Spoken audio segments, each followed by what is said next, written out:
There's a common kitchen herb named after a Greek nymph who was crushed underfoot by a jealous goddess. And there's a good chance a pot of her is sitting on the counter right now. Herbs are some of the oldest, strangest, most quietly powerful plants people grow. And this video answers one simple question. What is the real story behind the herbs already living in the kitchen? Grab a cup of tea, because a few of these are about to change the way that spice rack looks. Basil. Most people know it as the base of pesto, the leaf tucked into a caprese salad, the smell that fills the kitchen the second it hits hot olive oil. But in ancient Greece, there was a strange ritual attached to growing it. People believed basil seeds would only sprout if they were planted while the gardener shouted curses at the soil. And for centuries, the herb was actually associated with poverty and misfortune, rather than the cheerful flavor it carries today. It also had a much heavier role in ancient Egypt, where it was packed into the wrappings of mummies for its strong, preserving scent, and ancient Greeks are said to have placed basil in the hands of the dead to help guide them into the afterlife. Its name hints at a nobler side of that story, too, likely coming from the Greek basilikon, meaning royal, since a close relative, holy basil, is treated as a sacred plant across its native India. In the garden, basil is a true heat lover and will sulk or blacken below 50 degrees Fahrenheit, so it should never go outside too early in spring, and it wants at least 6 hours of direct sun. The best time to harvest is in the morning, once the dew has dried but before the day heats up, and picking from the top of each stem, just above a set of leaves, keeps the plant bushy instead of tall and leggy. The one habit to avoid is letting it flower, since the leaves turn bitter fast once it blooms, so regular pinching is what keeps it productive all summer. Rosemary. Most people know it as the piney sprig tucked under a roast chicken or scattered over crispy potatoes, one of those herbs whose smell alone feels like a holiday. In ancient Greece, students believed it could sharpen the mind, and they would wear rosemary wreaths in their hair while studying, convinced it would help them remember more before an exam. That old belief has aged surprisingly well. Modern research has found that rosemary contains compounds like carnosic acid, which may help protect brain cells, giving centuries of exam day superstition a real thread of science behind it. Its name carries its own quiet poetry. Rosemary comes from the Latin ros marinus, meaning dew of the sea, because the plant can survive on nothing but salty coastal air, needing almost no water at all. In the garden, that toughness is exactly why the thing most likely to kill rosemary indoors is not too little care, but too much, since it hates wet roots and should dry out slightly between waterings. It is a slow grower from seed, so most gardeners start with a small nursery plant or a rooted cutting instead. Harvesting should stay light in the first year, just a few sprigs at a time, but once it is established, regularly snipping stem tips only encourages fuller growth. Rosemary's link to memory followed it into literature and loss, most famously in Shakespeare's Hamlet, where Ophelia says, "There's rosemary." That's for remembrance, a line still quoted at funerals and weddings today. Mint. Most people know it as the cool, sharp leaf that flavors a mojito, brightens iced tea, or shows up as the flavor behind every stick of toothpaste. Its scientific name comes from an old Greek myth, with a much sharper edge than its refreshing reputation suggests. The genus name, mentha, is drawn from a nymph named Minthe, who was loved by Hades, the god of the underworld. When she boasted that she was more beautiful than his wife Persephone, the story goes that she was transformed into a plant as punishment, one that still carries her name today. In the garden, mint has a reputation entirely its own, and it is well earned. Its roots spread aggressively underground, and a single plant can take over an entire flower bed in one season if left unchecked.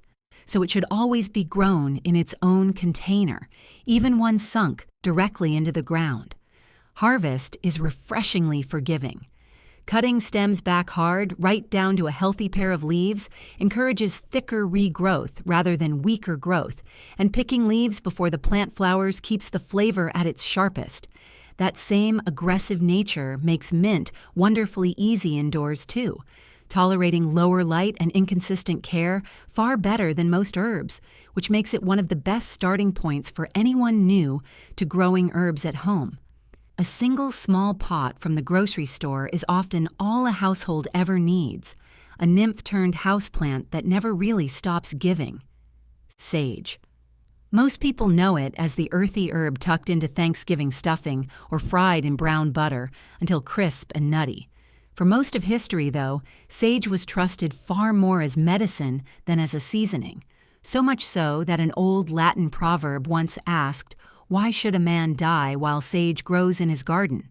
That reputation is baked directly into its name, which comes from the Latin salvare, meaning to save or to heal. It's a coincidence of English spelling that the word for a wise elder, sage, looks identical, since that word actually comes from a completely different Latin root, sapere, meaning to know or to taste. Still, the herb earned its reputation for wisdom of a different kind. The belief in its healing power reached the very top of medieval Europe when the Emperor Charlemagne ordered it grown across his imperial farms in the late 8th century.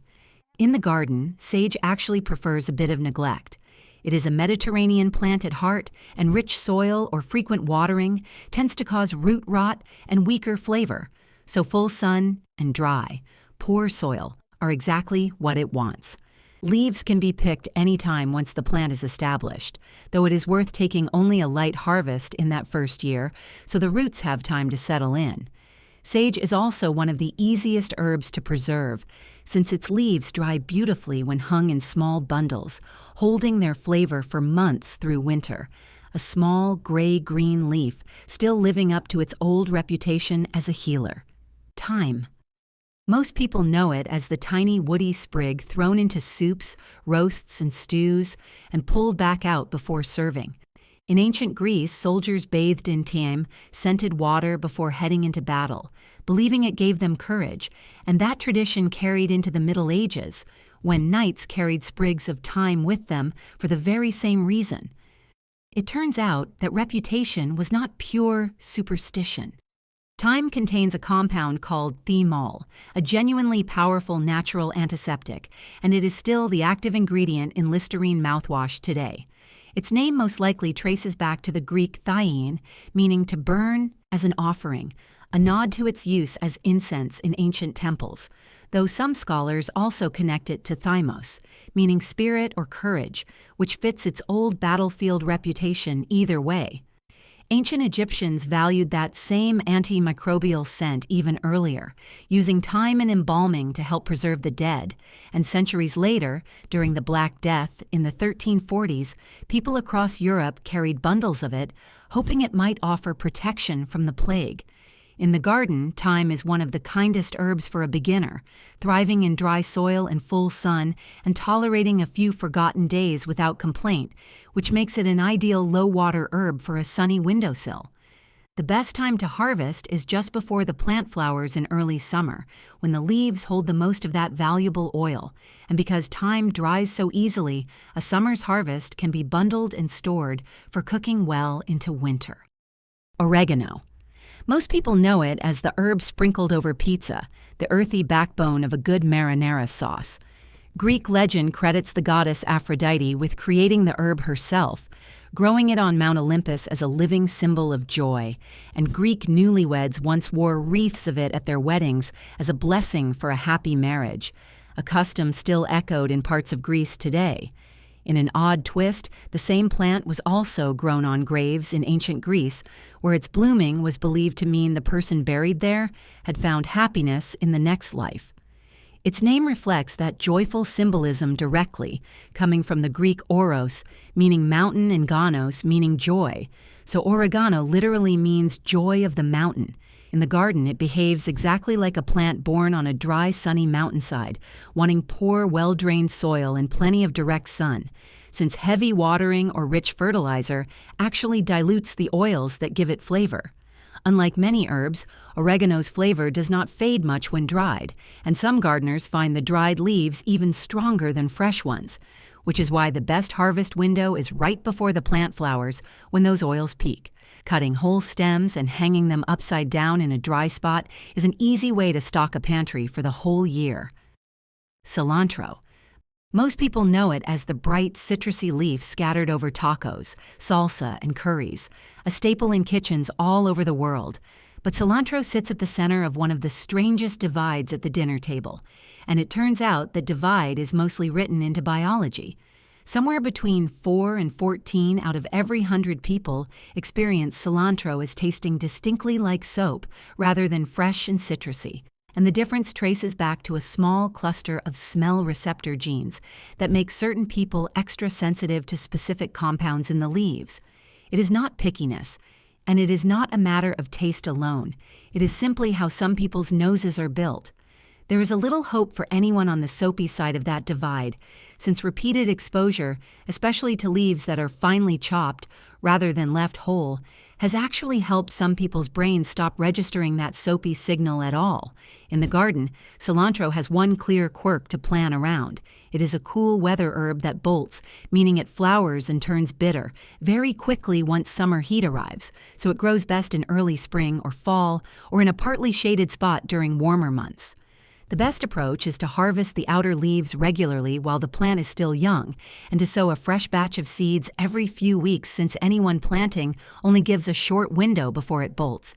It is also worth knowing that cilantro and coriander are the same plant, with the leaves called cilantro and the dried seeds called coriander, a mix-up that trips up a lot of home cooks. Dill. Most people know it as the herb behind a good pickle, or the feathery green sprinkled over salmon and yogurt sauces. Long before any of that, ancient Roman gladiators reportedly had dill rubbed into their skin and mixed into their food, believing it gave them strength before stepping into combat. In the Middle Ages, it took on an entirely different reputation, becoming known as the magician's herb and carried as protection against witchcraft and curses. Its real legacy, though, is a much gentler one. The word dill comes from the Old Norse dilla, meaning to lull or to soothe, because parents in the Viking era used it to calm crying, colicky babies, a tradition that carried forward for centuries into what eventually became gripe water, a soothing remedy for infants still referenced today. In the garden, dill grows a long taproot and does not like being disturbed, so it does best when its seeds are sown directly into the ground or a deep container from the start. For fresh dillweed, the feathery fronds can be snipped as soon as the plant is a few inches tall, and picking regularly keeps new growth coming, but leaving a few plants alone to flower rewards a gardener with dill seed, the same warm, slightly bitter seed used in pickling brine, giving one plant two completely different harvests. It also self-seeds easily, so a single good patch often returns on its own the following year without any extra work. Thank you for watching. If you want another story right now, there is one waiting for you on your screen. And if you enjoyed this one, subscribe so you never miss the next.